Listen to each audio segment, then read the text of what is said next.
예를 들어서 그 고지혈증이라고 약을 많이들 드시잖아요. 네네네. 근데 고지혈증이 있을 때 약을 먹어야 되는 거 누구나 다 알아요. 네. 근데 약 먹으면 해결이 되나요? 안 되죠. 계속 먹어야 되고 죽을 때까지 먹으라고 하죠. 그 병은 병대로 이제 진행을 한다고요. 네. 기능의학은 쉽게 설명하면 네. 한 단어로 말할 수는 없고요. 네. 그리고 그 통증하고 이제 비교를 해보면 네. 환자들이 아프면 병원에 오잖아요. 네네. 근데 병원에 오는데 병원에 오는 걸 갖다가 통증을 없애기 위해서 오게 되면 안 돼요. 네. 통증이라는 거는 이제 타도 대상이 아니고 음. 없애야 되는 게 아니고 네. 통증은 우리 몸에 보내는 신호예요, 뭔가를. 네네. 그러면 이 신호를 찾아서 그거를 해결해 주는 게 기능의학이에요. 그러니까 근본적 치료가 들어가는 거예요. 현상을 치료하는, 그러니까 예를 들어서 뭐 아프다 그래서 그냥 진통제를 처방하고 이러는 게 그렇죠. 아니라 예. 그 원인을 이제 발견을 해서 원인부터 해결해 가는 과정인 그렇죠. 거죠. 그렇죠. 그러니까 예를 들어서 이제 기능의학을 끝내 찾으시는 분들이 뭐 아토피나 그다음에 뭐 천식같이 이제 병원 치료를 계속 오랫동안 받았는데도 해결을 하지 못해서 오시는 분들이 있잖아요. 네. 그러는 분들은 좀 어떻게 근데 그런 게 치료를 찾는 방법이 네. 큰 돈이 안 들어요. 네네. 우리가 조금만 관심을 가지고 하다 보면 네. 예를 들어서 호르몬에서 잘못된 건지 네. 신경에서 잘못된 건지 인대에서 잘못된 건지 이걸 다 찾아가지고 네네. 혈관에 잘못된 걸 찾아서 네. 그거를 해결해 주면 통증은 저절로 없어지는 거죠. 그러니까 이게 이제 우리가 처음에 할 때 검사 비용이 좀 들고 음. 또 우리가 찾을 수 있는 게 못 찾는 게 있잖아요. 우리가 보면 네. 병원에 가보면 네. 다 정상이라 그러는데 나는 되게 불편한 사람 많거든요. 네네. 근데 그런 사람들은 음. 검사가 해서 정상인 게 아니고 못 찾은 거예요. 그런 이걸 경우도 찾아 있고. 들어가는 거죠. 그러니까 제가 전에 한번 소개시켜 드렸던 고객분 중에 예, 예. 그러니까 원주에 있는 큰 병원에서 이제 치료를 받고 있었는데 그러니까 끝내는 이제 면역을 그러니까 예를 들어서 자잘한 그런 면역 인자들을 녹아주고 알레르기를 발견해서 조금씩 면역을 키우는 그 치료를 받고 있었던 분에게 예, 예. 원장님이 이렇게 솔루션 주셨던 부분 있잖아요. 예, 예. 일단 하지 말아야 되는 걸 하지 말라고. 왜 의사분들은 그런 것부터 좀 얘기를 하지 않을까요? 근데 그게 그러니까 술, 담배 얘기가 끊는 거는 중요한데 왜 그걸 그거를 얘기하면 환자 다 떨어질걸요. 그런가요? 그래서 이제 우리가 좀 조심스럽죠. 걔네 음. 취향인데. 네. 그런데 병이라는 거는 음. 그거를 기본적인 거를 해결하지 않으면 네. 그거를 안고 가는 거예요. 그쵸. 그러니까 그래서 기초부터 바꿔야 되는데. 그렇죠. 그러신 거고 음. 우리가 이제 그거를 해결해 놓고 나면 네. 이제 우리 몸에서도 자정 효과가 있어요, 몸에서. 네네. 우리 몸은 거대한 청소 공장이라고 생각하시면 되거든요. 네. 근데 청소할 게 없으면은 치울 것도 별로 없어질 거 아니에요. 그렇죠. 바로 좋아질 거예요. 그쵸. 그러니까 이제 우리가 암 환자도 치울 거 다 치우고 나면 음. 암도 좋아지기 시작을 할 건데 음. 계속 나쁜 게 들어오고 있으면 좋아질 게 없잖아요. 그렇죠. 오래 걸리죠. 그러니까 먼저 생각부터 바꾸고 그렇죠. 그런 안 되는 거, 안 좋은 거부터 안 하고 음. 하는 게 기능의학의 좀 본질인 뭐 거네요. 본질이죠. 그게 처음 그쵸. 마지막인데 다죠, 그 다. 네. 이런 치료가 조금 저는 많아져야 된다고 생각을 하는 이유가 저도 정형외과적인 치료를 받다가 끝내는 검도선수를 포기했지만 이게 현상만 계속 좀 해결을 하려고 하잖아요. 현상. 통증이 났다? 그 통증을 해결하는 거, 뭐 저주파 치료, 뭐 고주파 치료, 뭐 이런 식으로. 뭐 스테로이드, 뭐 이런 거. 스테로이드제, 뭐 진통제, 뭐 물리치료로. 너무 이제 그런 거죠. 뭐 좀 쉬게 한다든지 아니면 거기에 있는 근육을 강화한다든지 이런 식으로 조금 개선을 해 나가야 되는데 원래 이게 의사를 또 자격증 따거나 그런 거 배울 때 기능의학 과정은 따로 없는 건가요? 아, 이게 새로 생긴 지 한 10년 정도밖에 안 됐어요. 아. 그전에는 이게 없었고, 네. 어느 날 갑자기 펑셔널 메디슨이 나오기 시작을 하면서, 펑셔널 여기, 메디신이 뭐예요? 예, 기능의학이요. 기능의학. 네. 그러면서 여기에 관심을 갖기 시작을 하면서, 음. 우리가 평소에 한계에 부딪혔던 학문들이 열리기 시작을 한 거예요.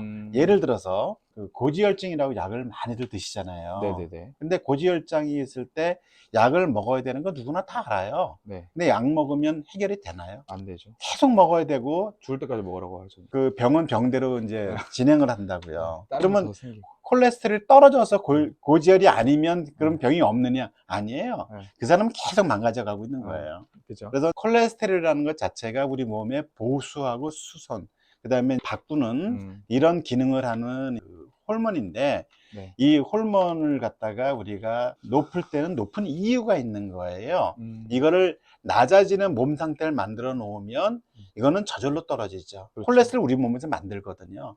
간에서 직접 만드는데 간에서 왜 만들겠어요? 필요하니까 만드는 거예요. 염증을 완화시킨다든지 아니면 염증을 치유한다든지 그런 그렇죠. 작용이잖아요. 그러니까 그거를 없애면 안 되는 거예요. 그렇죠. 그럼 고혈압도 마찬가지겠네요. 같은 맥락이죠. 그렇죠. 그러니까 혈압이 높은 이유가 있고 그걸 조금씩 이제 줄이거나 아니면 그러니까 끝내는- 고혈압약만 먹어서는 약을 줄일 수가 없죠. 그러니까 그쵸. 고혈압약을 불안하니까 먹기는 먹으면서 다른 뭔가의 치료, 기능학적인 치료를 해 주어야만 네. 그 사람이 약을 늘지가 않거나 줄게 되겠죠. 계속 몸이 좋아지면서. 그렇죠. 음, 이게 재밌는 게요. 네. 저 원주에 그 내과인 병원들한테 다 전화를 해봤어요. 한 26군데 정도 돼요. 의사분이나 이제 간호사분들이 받으셨는데 그 질문이 그거였거든요. 저희 고모가 고혈압이 걸리셨는데 고혈압이다. 근데 혈압약을 끊어주실 수 있는 의사분을 찾는다.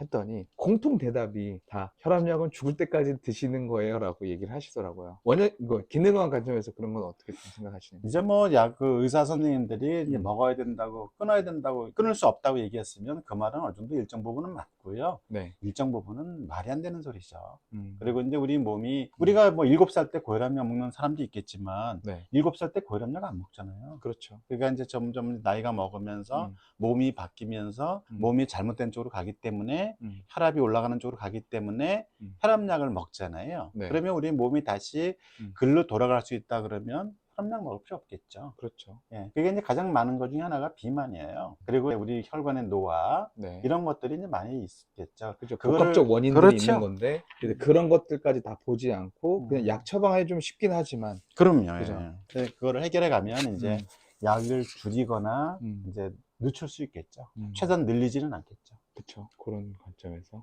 너무 좋습니다. 오늘 시간 내주셔서 감사합니다. 막 도움이 안 된 것 같은데 별로요. 아니요. 이런 정보를 아시는 분들이 별로 없어요. 그러니까 그럴 거예요. 그냥 병원 의사 선생님이 말하면 그냥 이거 죽을 때까지 먹어야 되는구나 생각하시는 분들이 너무 많고 뭐 10년, 20년 먹으신 분들이 건강하면 모르겠는데 건강하지가 않으니까. 그러니까 우리가 네. 하나 더 해도 돼요. 네네. 이게 이제 제가 가끔씩 보다 보면 이제 당뇨 환자들이 많이 오시는데 네. 당뇨 환자들은 약이 무진장 많이 늘어나요. 그러니까요. 예. 그게 너무 안타까워요. 시간이 갈수록 늘어나는데 네.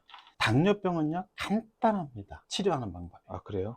당은 당이 올라가는 거잖아요. 네. 당뇨는 오줌 소변으로 당이 빠져나오는 거잖아요. 네네. 근데 올리지 않으면 당은 좋아질 거라고요. 그렇죠. 그럼 당이 뭐예요? 탄수화물이잖아요. 탄수화물. 탄수화물 줄이면 돼요. 그러니까. 근데 이게 말처럼 쉬우냐?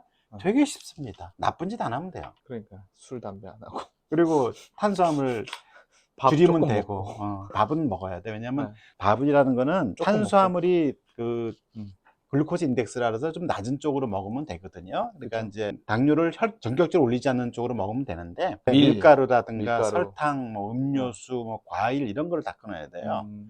근데 과일을 먹으라면 병원에서 과일 먹으라는데 그 과일 왜 끊느냐고 말씀들 많이 하시거든요. 네. 그 과일은 18세기, 19세기 때 과일이에요. 지금 과일은 너무 달아요. 너무 달다. 오히려 캔디에 가깝죠. 음. 사탕에 가까운 거예요. 그래서 이거를 이제 낮추는 작업을 해야 되는 거예요. 그리고 먹었다 하더라도 그거를 빨리 소화시킬 수 있는 방법, 즉 운동을 좀 해야죠. 운동하고.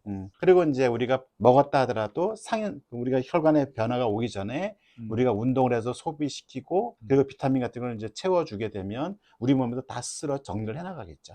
그러니까 이렇게 간단한 방법이 있는데 어떤 분은 여기다가 인슐린 분비하는 정말 큰 병원에서 기계를 여기다 삽입을 했더라고요. 뭐 그런 분은 이제 그렇게 사는 거고요. 그러니까. 이제 본인 스스로가 이제 네. 생각이 있으시면 이건 내 인생이 아닌 것 같다 생각이 드시는 분들은 이제 그쵸. 방법을 찾는 거죠. 맞아요. 왜 인슐린 맞는 사람도 인슐린 줄인다던가 당뇨약 줄이는 거 간단해요. 그죠.